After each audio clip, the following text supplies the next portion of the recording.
¿a qué le concede Dios su suprema consideración? Lo que Cristo más ama en la tierra es a su iglesia. Nunca se ha olvidado de su iglesia. Reconoce a su iglesia que lucha, que trabaja para honrarle y para exaltarle en la tierra. Para que muchos conozcan su plan de salvación, vengan a Cristo y reciban en Él perdón, salvación y vida eterna. Amén. Nuestro mensaje en esta mañana está centrado en el libro de Apocalipsis, el capítulo 12. La palabra de Dios nos dice: y apareció una gran señal en el cielo. Una mujer vestida del sol, con la luna debajo de sus pies, y sobre su cabeza una corona de 12 estrellas. Esta es la iglesia en su mejor momento. Esta es la iglesia gloriosa de Cristo, vestida del sol, vestida de la justicia de Cristo, viviendo en perfecta armonía con su santa ley, viviendo para agradarle y exaltarle con su testimonio.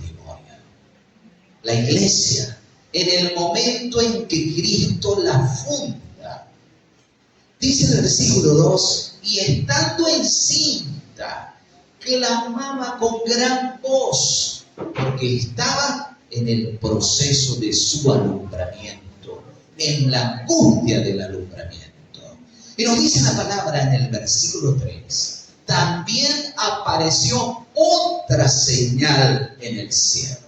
He aquí un gran dragón escarlata, que tenía 7 cabezas y 10 cuernos, y en sus cabezas 7 diademas, y con su cola arrastraba la tercera parte de las estrellas, y las arrojó sobre la tierra, y se paró frente a la mujer que estaba para dar a luz, a fin de devorar a su hijo tan pronto como naciese.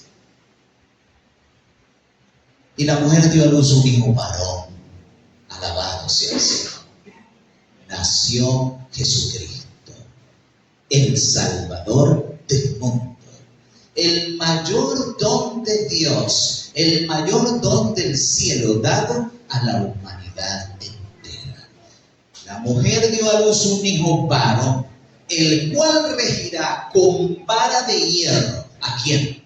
A todas las naciones.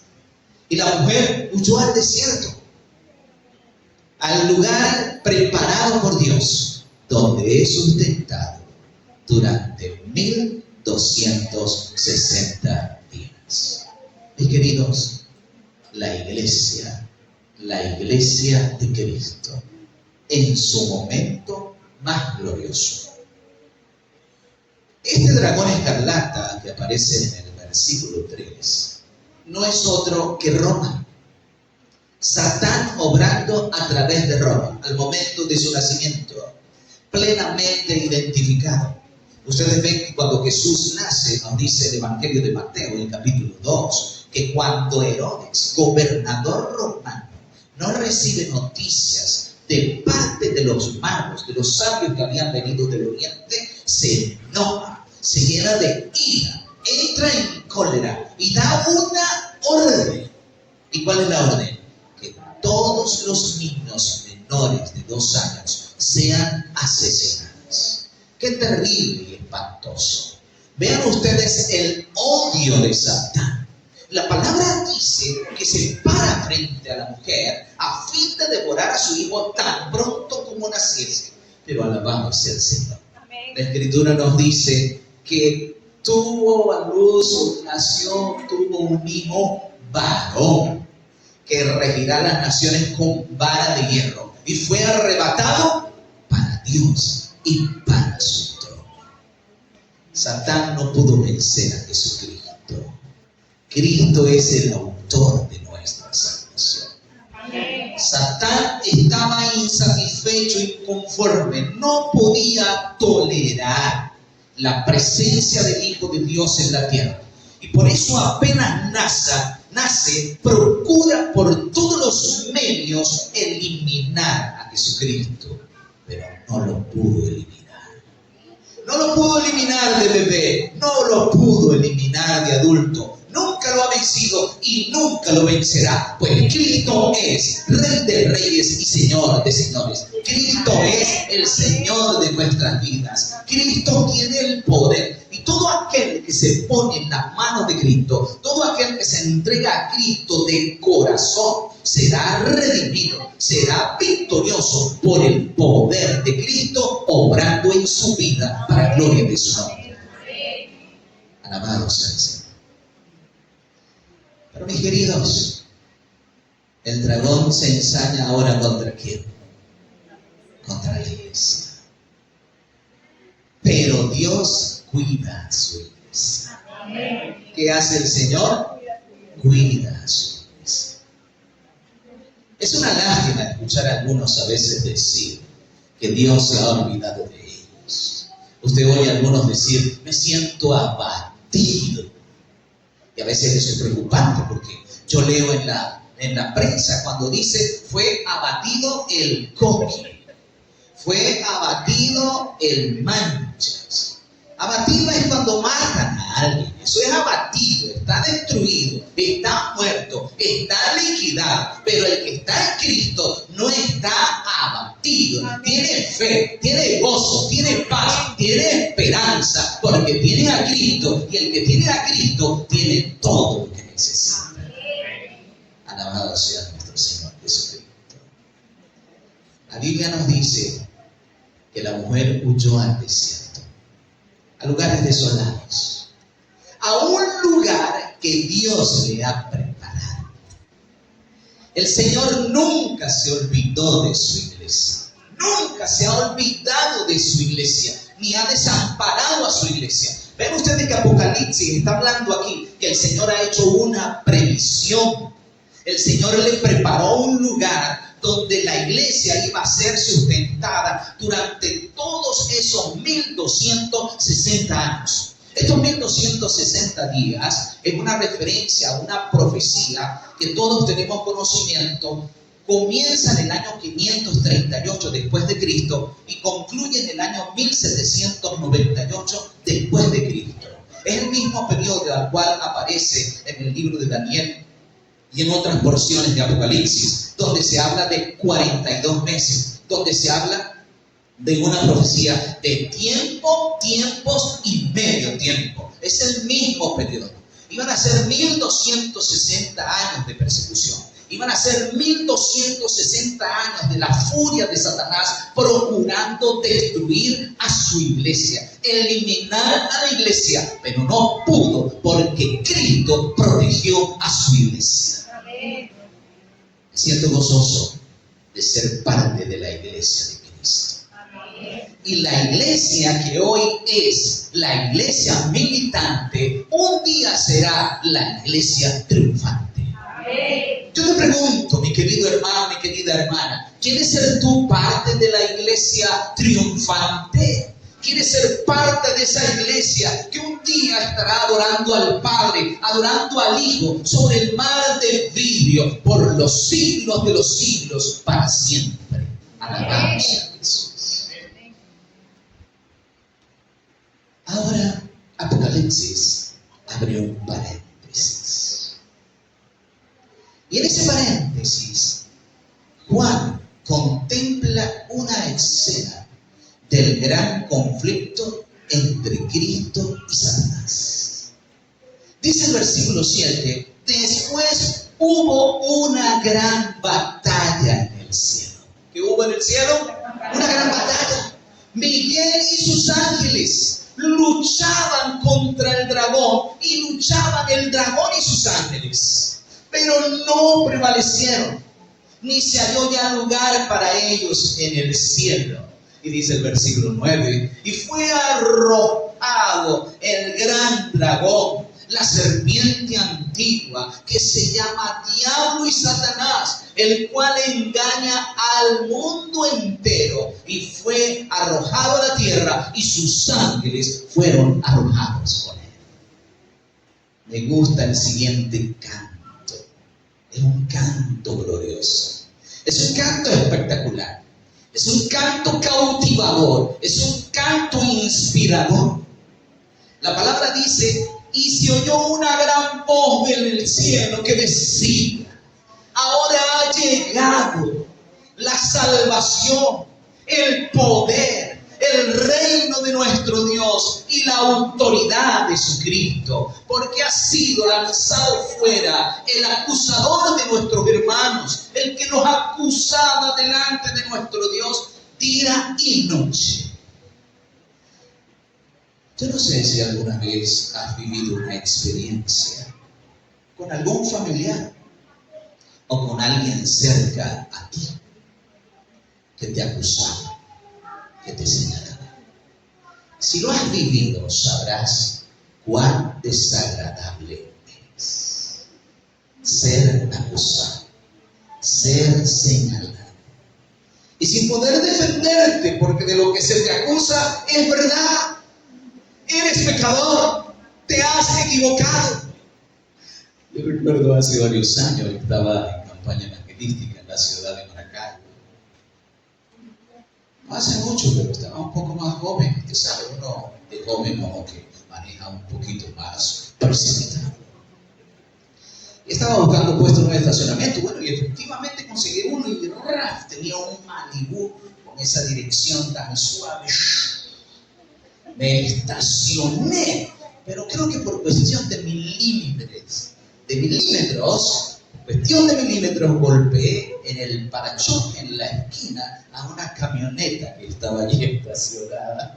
Y una niña iba en un vehículo que iba saliendo del estacionamiento y la niña decía, te voy a acusar, te voy a acusar, te voy a acusar. Y queridos, ¿qué hace Satanás? Acusar.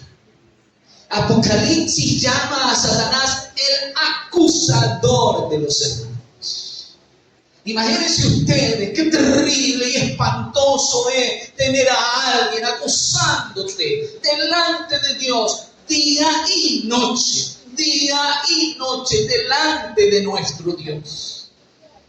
Terrible. Pero alabado sea Jesús, porque ahora ha venido el poder, la salvación, el reino de nuestro Dios y la autoridad de su Cristo, porque ha sido lanzado fuera el acusador de nuestros hermanos. Parece, por lo que revela la palabra de Dios, que Satán, aunque ya el versículo 7 al 9 nos narra de su expulsión, o de su primera expulsión, cuando fue expulsado del cielo, antes de haber sido creado este mundo, antes de haber sido creados nuestros primeros padres, ahora nos habla de una expulsión definitiva. Satanás todavía podía o tenía acceso al cielo antes que Cristo muriera. Pero cuando Cristo muere, cuando los ángeles del cielo, cuando los habitantes de otros mundos ven la hazaña con que Satán se ensaña contra Jesús, todo lo que hace para destruir a Jesucristo, Satán queda desenmascarado. Se le quita la careta y se descubren sus verdaderas intenciones y propósitos. Y ya finalmente fue expulsado. El Señor Jesucristo dice en Juan 12:31, y vi cómo caía Satán del cielo como un rayo. Aquí en Apocalipsis nos dice que fue lanzado fuera el acusador de nuestros hermanos. Y por eso hace una exaltada alabanza a Dios, al Padre, a Jesucristo, porque ahora el poder, la autoridad, la victoria es total y definitiva para la gloria de Dios por medio de Jesucristo. Qué maravilloso, hermanos. Es una buena noticia.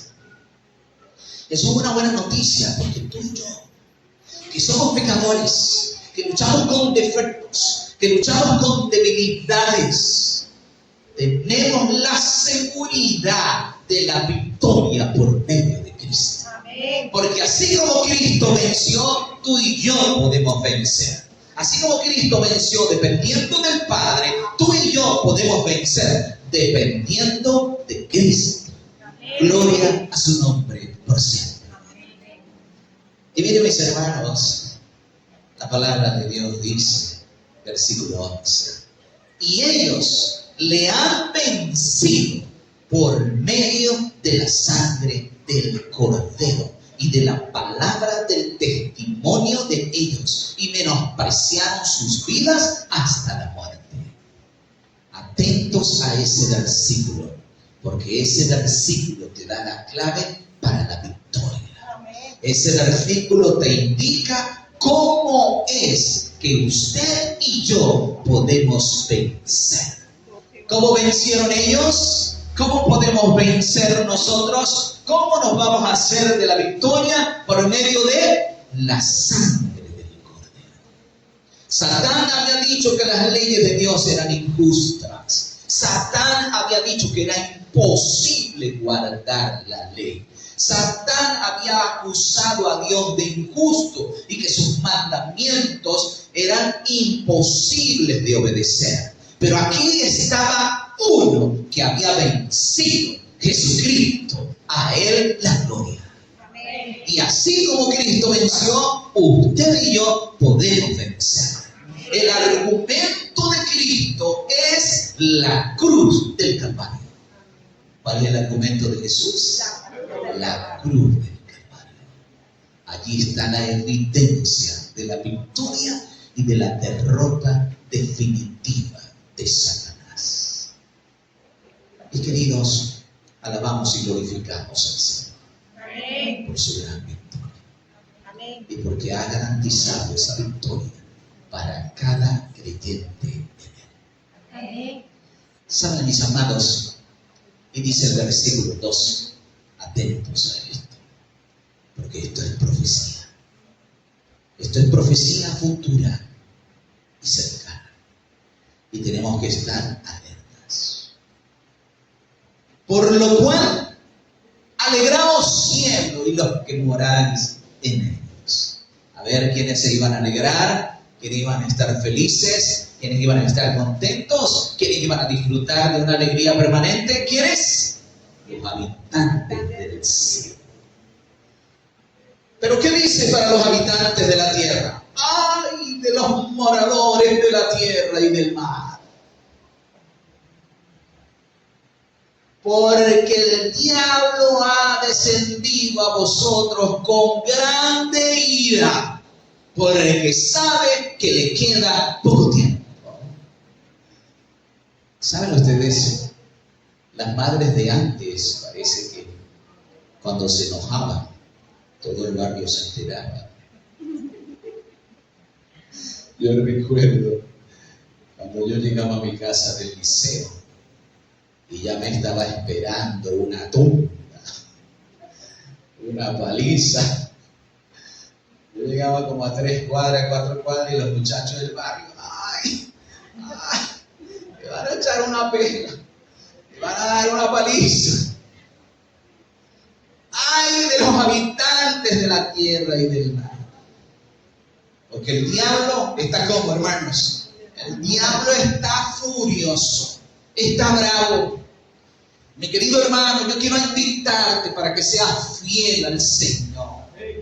Seas fiel en las pequeñas cosas. Seas obediente a Dios, aún en las pequeñas cosas. Ya dejémonos de trivialidades, ya dejémonos de liviandades, ya dejémonos de estar jugando a la iglesita. Seamos cristianos de verdad, cristianos de corazón, cristianos consagrados, cristianos fieles a Cristo hasta en los más pequeños detalles de la existencia.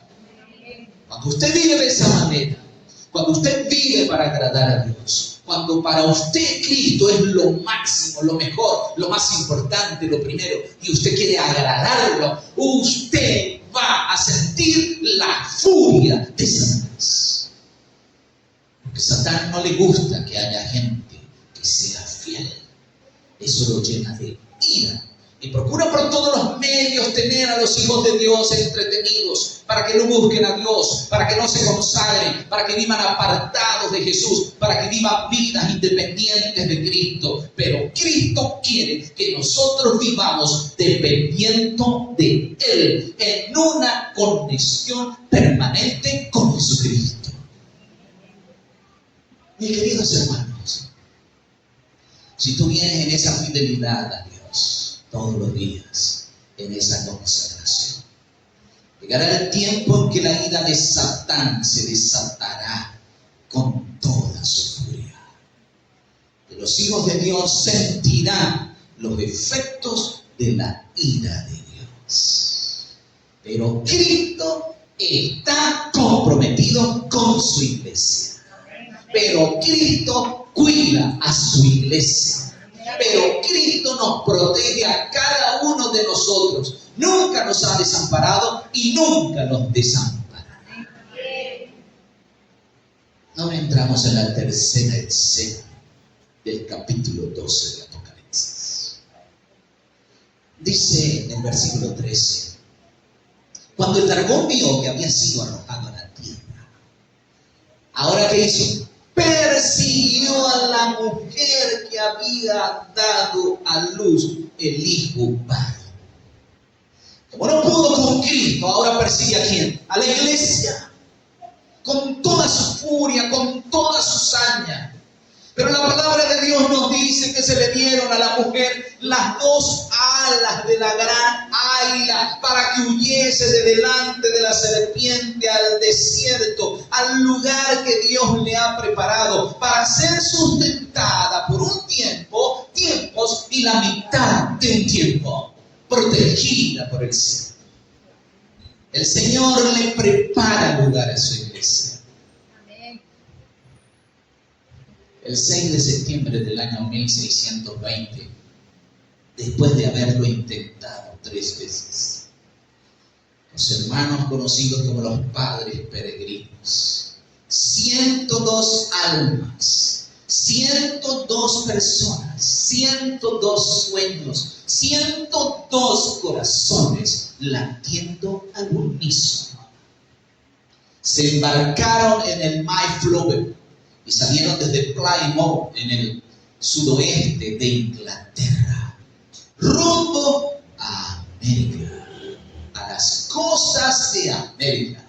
Y finalmente alabaron al Señor cuando su barco puede encallar allí en la playa de América. Se arrodillan en la playa, alaban a Dios y a Jesucristo y le dan gracias por haberlos sacado de ese lugar donde estaban siendo perseguidos y asesinados por simplemente creer en Jesús, por simplemente guardar la verdad, por simplemente leer la Biblia. Y ellos dijeron: ahora nosotros vamos a establecer un país sin rey y una iglesia sin Papa, donde la gente y nuestros hijos adoren a Dios en total libertad, según los dictados de su conciencia.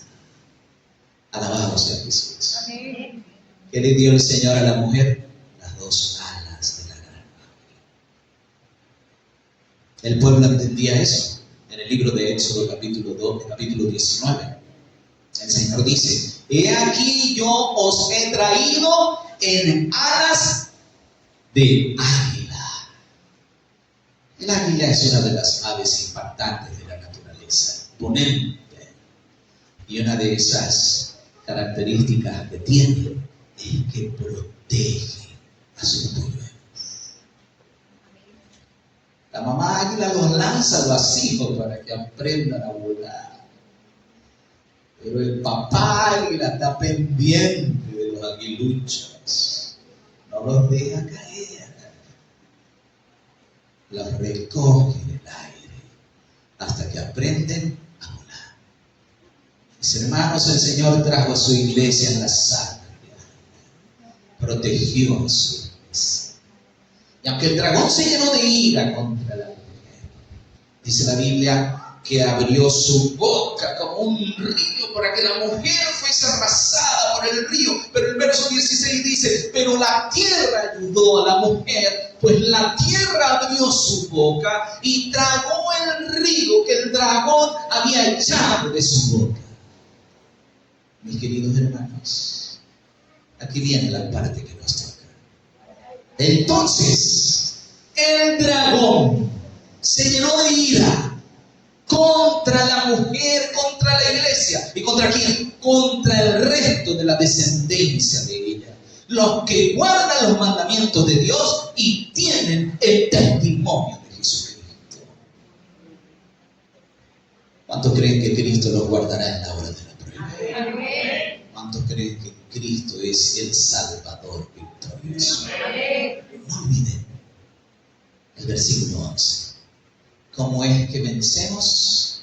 Por medio de la sangre del Cordero y por la palabra del testimonio de ellos. No olviden, hermanos, el testimonio. En una cárcel en Rumania se encontraron dos hombres. Uno era el teniente Greco y el otro era el pastor Ricardo Pulga. El teniente era alto, fuerte, inteligente. El pastor era delgado y tenía en su rostro las huellas del castigo, del dolor, del sufrimiento. Allí estaba el teniente Greco con un garrote de goma y golpeó la mesa. Esta historia que usted me está contando es mentira. Y yo necesito que usted me diga toda la verdad. Nosotros sabemos que usted se ha estado comunicando en código con otros prisioneros de esta cárcel. Necesitamos saber los nombres de todos esos prisioneros. ¿Y qué han dicho esos prisioneros del comunismo? El teniente sacó una hoja y la puso sobre la mesa. Le voy a dar media hora. Y usted aquí en esta hoja me va a escribir su testimonio. Me va a decir la verdad. El teniente salió furioso del lugar. Golpeó la mesa y tiró la puerta. El pastor se quedó sobre la mesa pensativo. Él quería proteger a sus compañeros. Es más, los iba a proteger a una costa de su vida. Sabía que si decía algo, lo que dijera iba a ser usado en su contra, perjudicaría a sus compañeros y sería acusado como espía y castigado con la pena máxima. ¿Qué hacer? ¿Qué decir? ¿Qué escribir? El pastor tomó el bolígrafo y tomó una decisión. Escribir su testimonio. A ver, ¿qué decidió hacer el pastor? Escribir su testimonio. Soy un discípulo de Cristo. Creo en mi Salvador Jesucristo, que murió por mí y por todos los comunistas. Y considero a todos los comunistas mis hermanos. Y oro para que se conviertan y un día seamos hermanos en Cristo. Yo nunca he hablado mal de los comunistas. Cerró su testimonio. Cuando el teniente llegó, cuando regresó al rato y leyó el testimonio, aquello impactó su vida. Quedó impactado con aquellas palabras. Y desde aquel día en adelante, el teniente y el pastor iniciaron una serie de conversaciones acerca de Cristo, acerca de la religión. Y el teniente con el tiempo llegó a ser cristiano. Gracias al testimonio de un hombre que aún a riesgo de su vida prefirió permanecer fiel a Cristo. Hermano, tu testimonio puede salvar un alma. ¿Qué un alma? Muchas almas. Tu testimonio es valioso. Tu testimonio es importante. La gente te está mirando. La gente te está viendo. Tu testimonio debe preservarse para la gloria de Dios y para exaltar a Jesucristo. Mantente fiel a Jesús.